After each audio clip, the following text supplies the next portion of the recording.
What is up, YouTube? It's me, Mike D. We are not in the wagon shack. Currently, my yard is casting itself for Titanic 2 as the iceberg in southern Ohio here. It's colder than balls and still snowing. So, let's make something.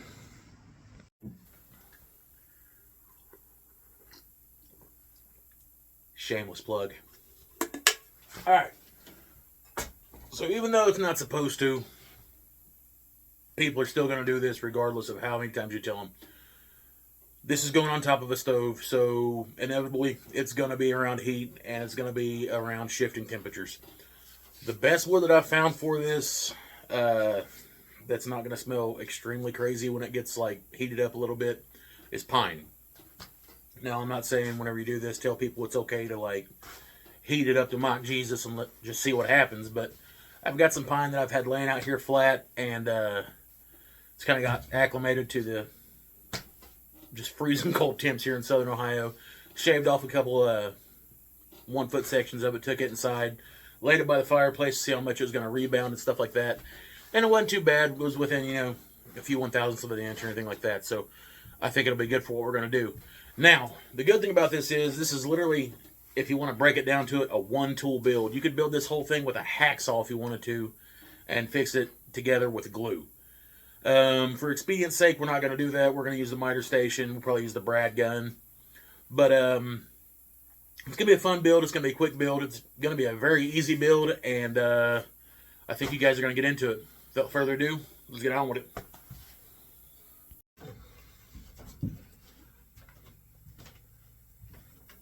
The stove topper noodle board that we're building, unfortunately, they kind of go specific to models of stoves.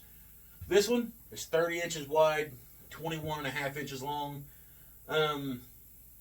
Most stoves are within that parameters, but if you don't get the exact dimensions of it, there is a chance that you will have like a little bit of an overhang or just be a little bit too short. And if you're going to put the time into something, you want it to look right? So we're going to need to mark this right at 30 to make our first cut.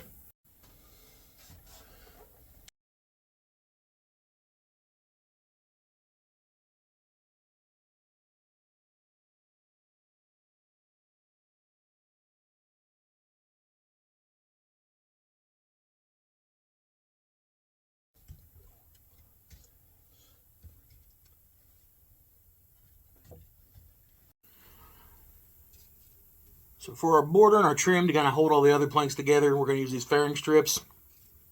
I love using these things. For one, they're cheap as hell. Two, they're actually not real bad quality, and you kind of got to go through them a little bit. But they're super useful, and you can use them in about a million different projects. And it's just something that I like to keep around the shop at all times because they're just, like I said, useful as hell.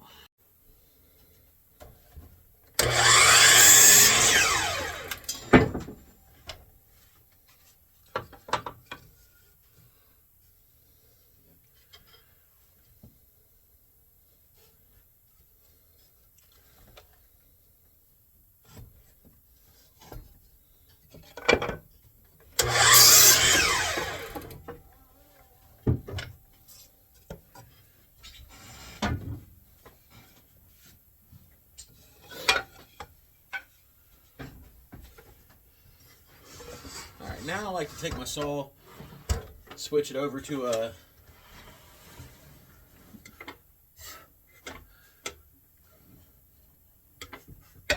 45-degree bevel.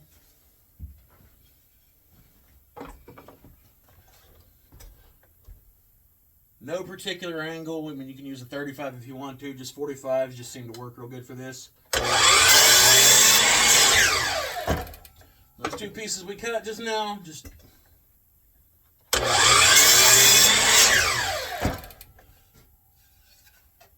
give me that 45 on the end.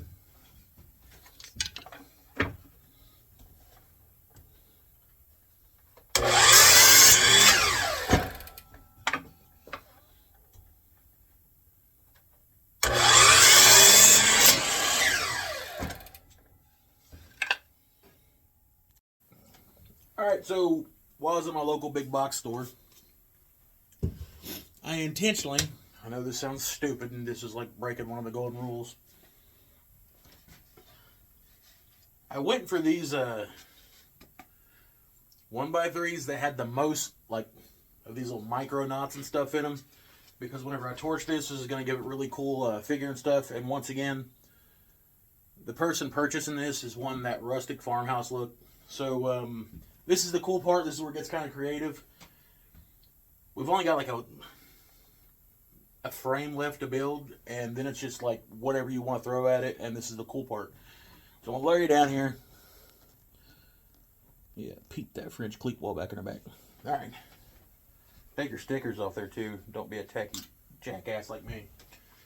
So, arrange them.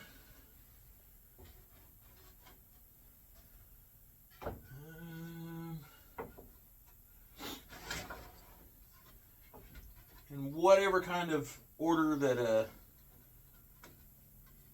you feel is right, or if person purchasing it gives you a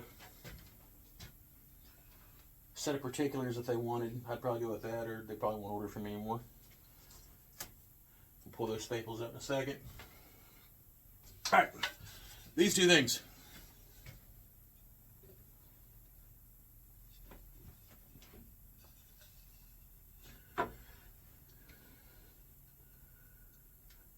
Those are going to lay right there on the side. Alright, so here in a minute we're going to brad all this up. We're going to check our measurements.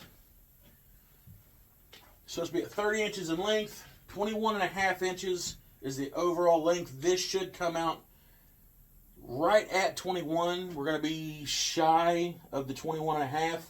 That's because on the front of this, when we put the neck strip on, we're going to kind of frame it to where it's got a handle, so whenever he or she picks it up, just a nice aesthetic touch, and it doesn't look like you just hammered some stuff together and tossed it on top of your stove. So, just under 21, and overall length is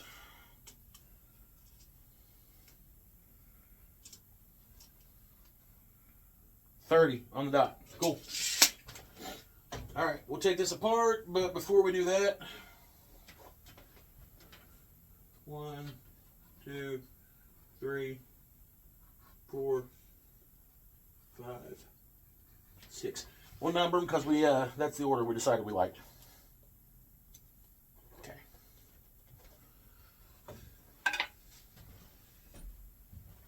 Now, we're going to build a frame that sets underneath this to raise it up, because the purchaser of this has a raised burner stove, and we want to make sure we got some clearance. After a quick Google search, I found out that the actual average height of a raised burner is right around 3/4 of an inch to 1 inch. These fairing strips are well above that, so it should give us clearance. So we're going to build a frame that goes around the outside perimeter of this, and one support that goes right through the center of this, that will make sure that it has plenty of clearance all the way around for all 4 burners. And then we'll make our handle in front of this bad boy, and we will be done.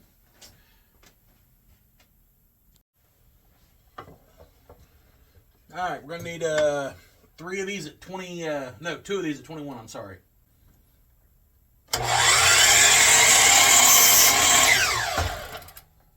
$21.5. My bad. Set those off to the side.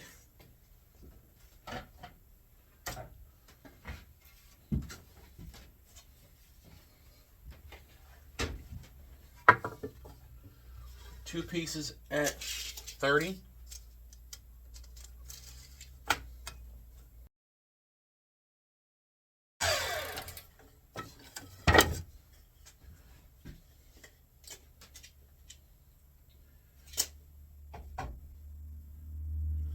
These are 3/4 inch thick, so we're going to go ahead and subtract 1.5 inches from our shortest one.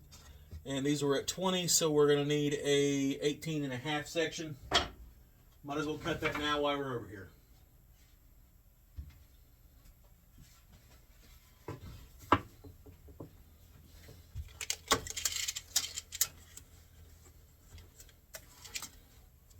And this will be our center trestle to go between all the burners.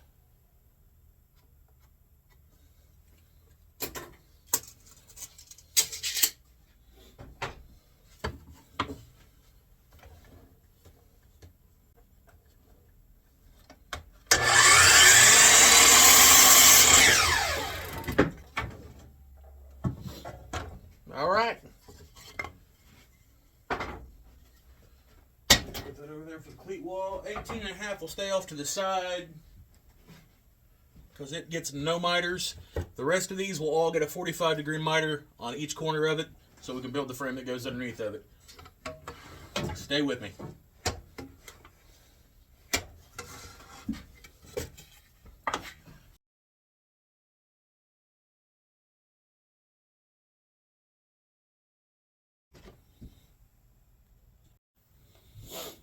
Alright, so this is what our frame will look like when it's sitting around it.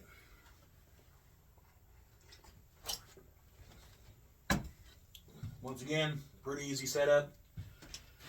We're going to jam some glue in all the corners here, piece it back together, blast the frame together with some brads real quick, set that off to the side.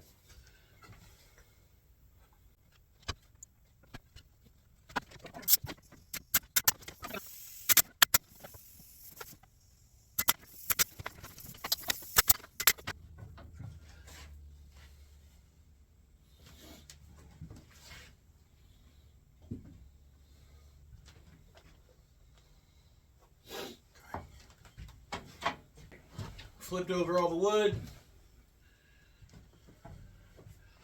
We're going to bead a glue down this center support, trestle, whatever you want to call it, I don't care.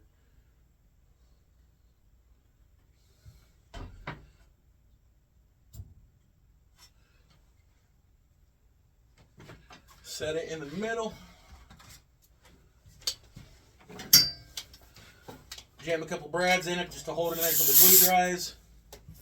And we're going to move on with life.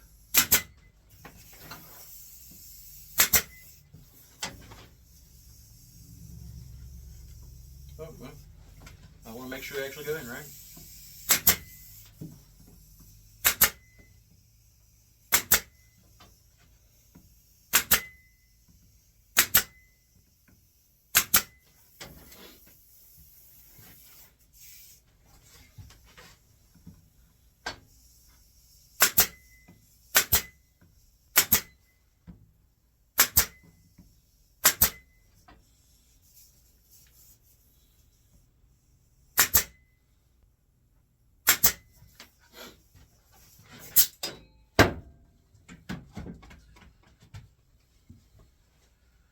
Now take our frame,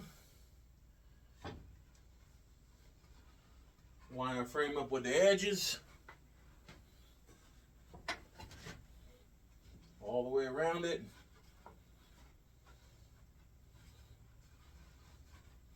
This is going to be the underside.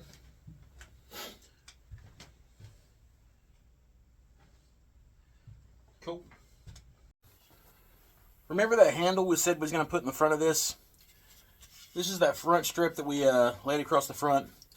It's 30 inches in length. I went ahead and marked dead center. 2 inches off from each side.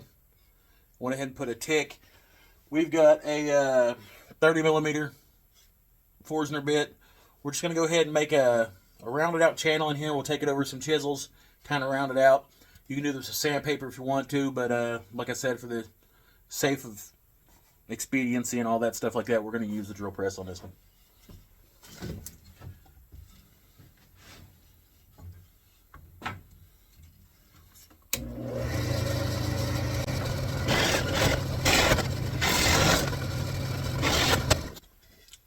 Rougher than a cob, I know. By the time we get on with the chisels, should look pretty. Let's get it.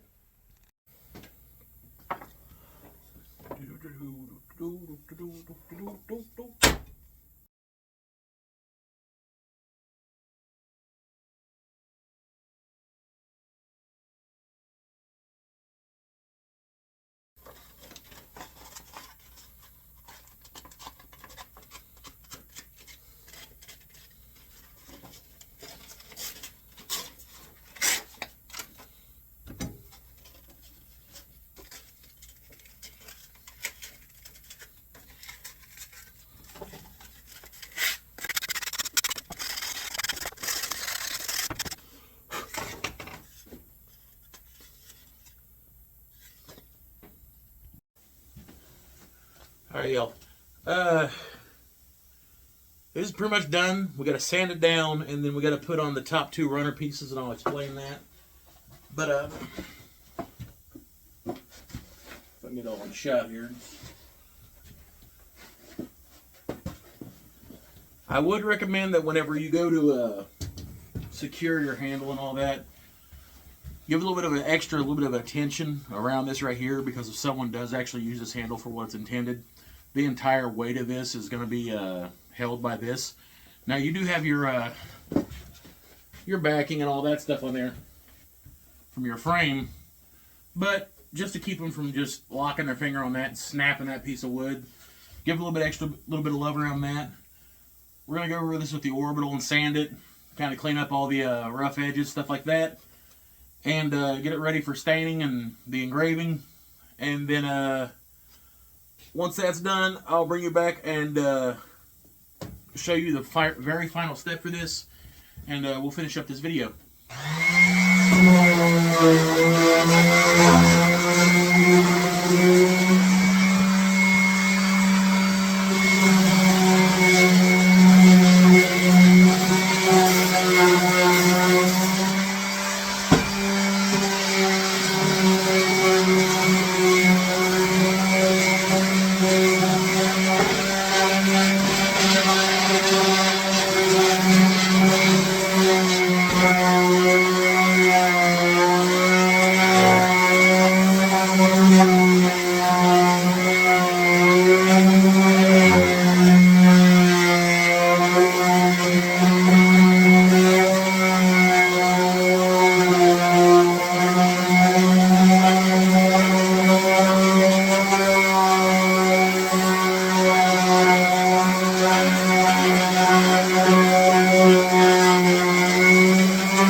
Also,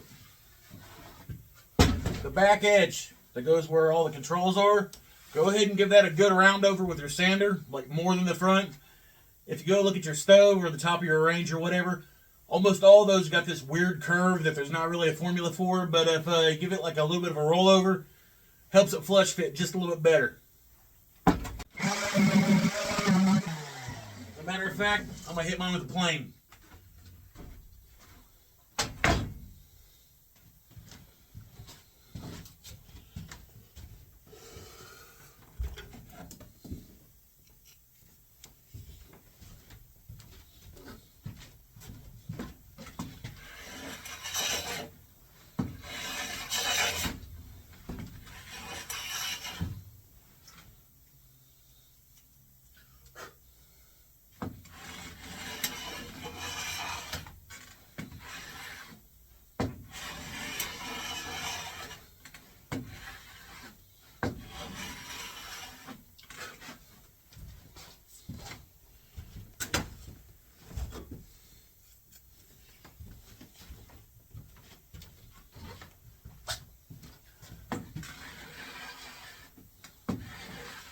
Just smooth it a little bit.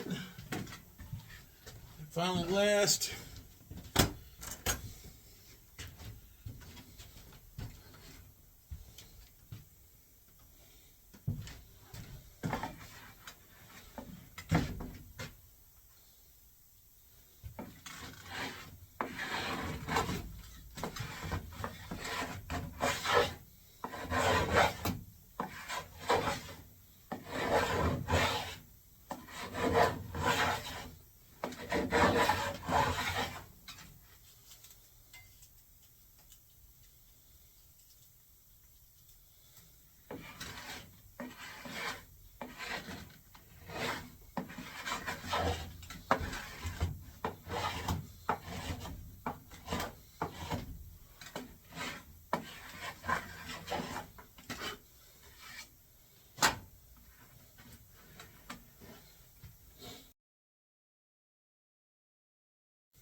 All right, y'all. If you made it this far in the video, go ahead and hit the like and subscribe button and all that stuff like that.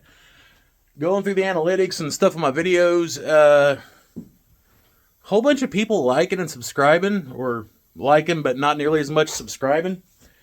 This whole YouTube algorithm thing, it works on people actually liking this. Helps with people joining the channel, which if you haven't, you probably should. Over here on the wall, we've already got a place cleaned out. Daniel, Bearded Viking over here, the dude. One of the first people to join the channel. His picture's up there. You got a channel, you want your channel on my wall, you let me know. We're hanging them up there. All right, back to the build.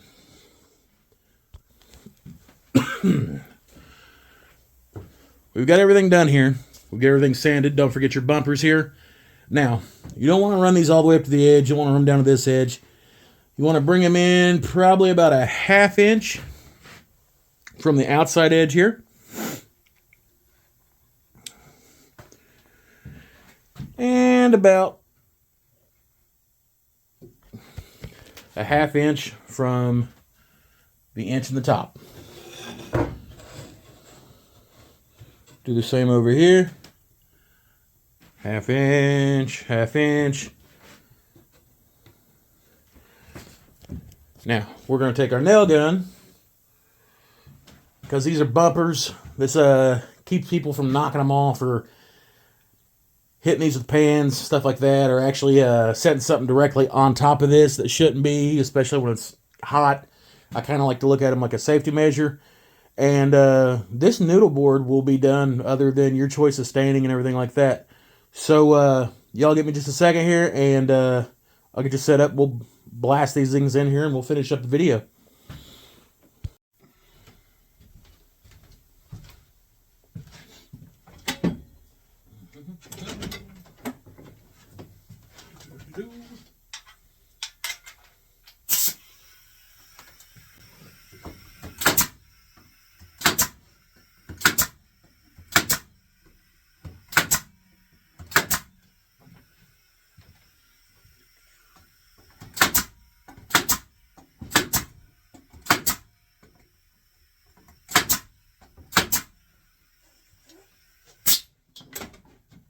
That's it, boys and girls. She's done.